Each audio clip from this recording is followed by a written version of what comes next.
Imagine winning the Formula 1 World Championship and the Indianapolis 500 in the same season. And McLaren achieved that in 1974, thanks to Emerson Fittipaldi and the M23 and Johnny Rutherford and the M16.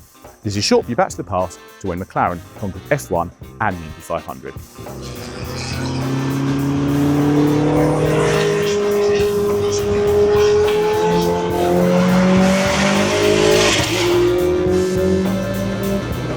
We're very happy to be at Pembrey today with McLaren to celebrate 50 years since the success of these two cars.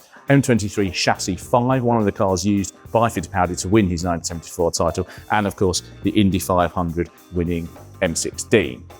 The year was 1974. Disco was booming, President Nixon resigned, Harold Wilson took over as British Prime Minister, and West Germany won the FIFA World Cup. Meanwhile, the world of motorsport looked a little something like this.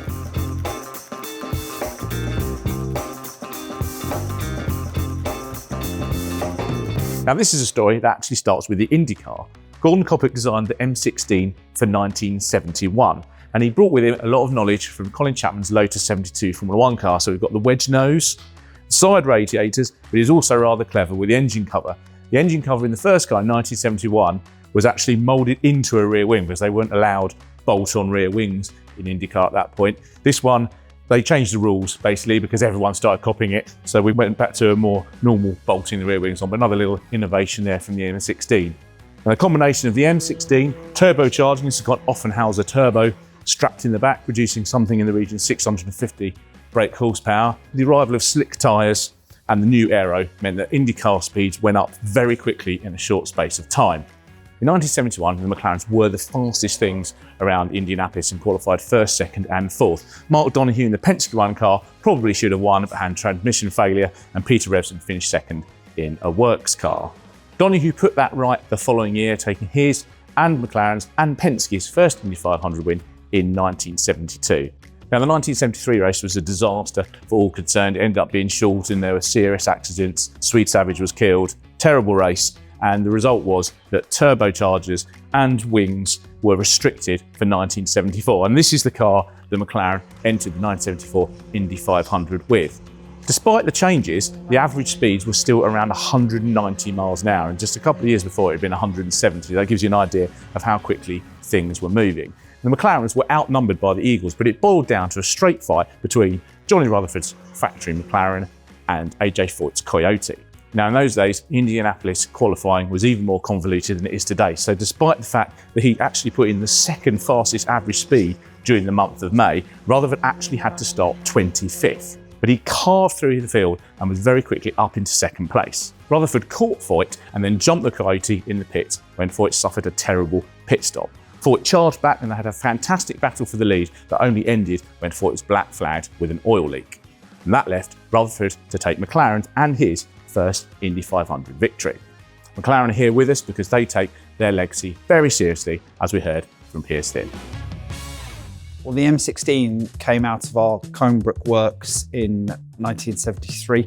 Its early specification ran in 1973, which was a difficult race, and there were a number of incidents, and the race actually, I think, finished on the Tuesday or Wednesday after the weekend. It was a very advanced chassis for its time, and the aerodynamic package then evolved through 73 into 1974, where the safety regulations were changed and only inboard fuel tanks were allowed. With various geometry changes, that allowed the speeds to increase, and Johnny Rutherford had a successful Indy 500, obviously winning that race, and there were two other important races that year at Milwaukee and Pocono, where the car also won.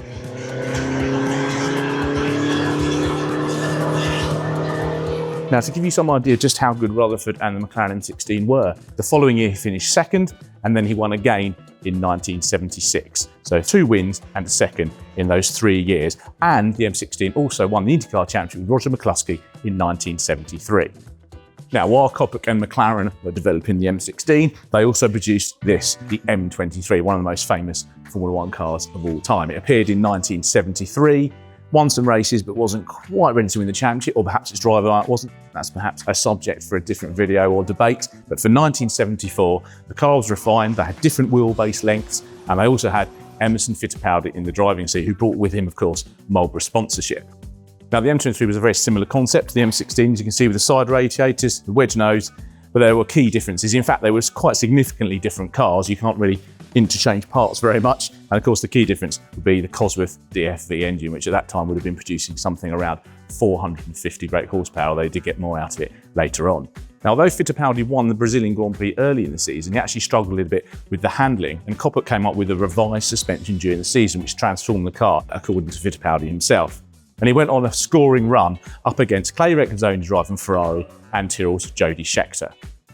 After 3 victories, Fittipaldi arrived at the season finale at Watkins Glen, fighting Recconsoni and Scheckter for the championship. And he finished 4th, which was enough to give him his 2nd world title, and of course the 1st world title for McLaren.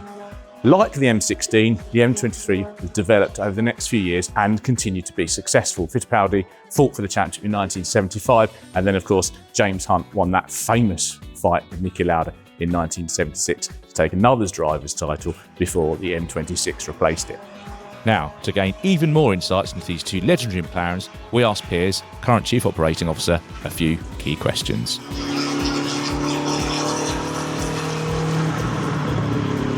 Now, the M23, obviously both Gordon Coppert cars, look quite similar and was the same sort of concept, but there are some quite key differences. So what were the main differences turning his concept from an Indy car to a Formula 1 car? So the concept obviously evolved, and there's lots of aspects of the tub and the aero package that carry over. But one of the really interesting things about the M23, in 1973 and 74, there were first mandated side impact panels on the sides of the chassis. And this was an important point where safety was being looked at seriously in Formula 1. They form part of a deformable structure inboard of the rad ducts. The car was extremely successful. 4 were built in 1973, and this is chassis 5, which rolled out at the beginning of 74, when the livery changed from Yardley to the livery that you see today. Now, of course, McLaren was a much smaller organisation then than it is today, and both of these cars were developed and continued winning for quite a few seasons. So how many people would it have been that would have been working on both? How much separation was there between the teams, or was they very much interlinked? So the works was around 20 people at the time, and a very, very small in-house machining facility, but the majority of the car was fabricated. That's how the technology started of deformable structures, and it was much later that composite started to come in, but the majority of the team were professional aircraft fabricators. And would some of them have flown between effectively the 2? Absolutely. We've got members of our old boys community who remember parts on both cars and have said, I made that, and I made that. Now, obviously, they're both very important. So the M23 is the first car that McLaren won the World Championship with. And we talked about, obviously, the fact that they won the double. So where do these 2 cars stand in the overall history of McLaren in motorsport? Well, I think they're really, really important to us, which is why we're celebrating it this year. I have a fantastic view from my office. I have a model of this car on the shelf, and I can look at the model and the car behind it all in one view. I take personally huge inspiration from this. I think one of the things we personally enjoy as the heritage team is being allowed and trusted to take these cars out and ensure that they are alive. And all of our heritage cars we rebuild on a regular basis and ensure that they can run for many, many years to come.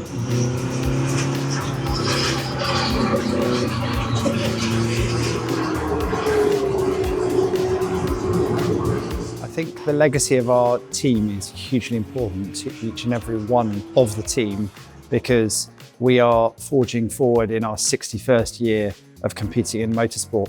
And it's really important to us delivering performance week in, week out on our current Formula 1 car. But we are part of something, and that's important that we are able to look over our shoulder and see the legacy of what's happened in the past. There are many, many really great things that have happened in our past that we celebrate, and I think this is a very poignant one this year with the M16 and the M23.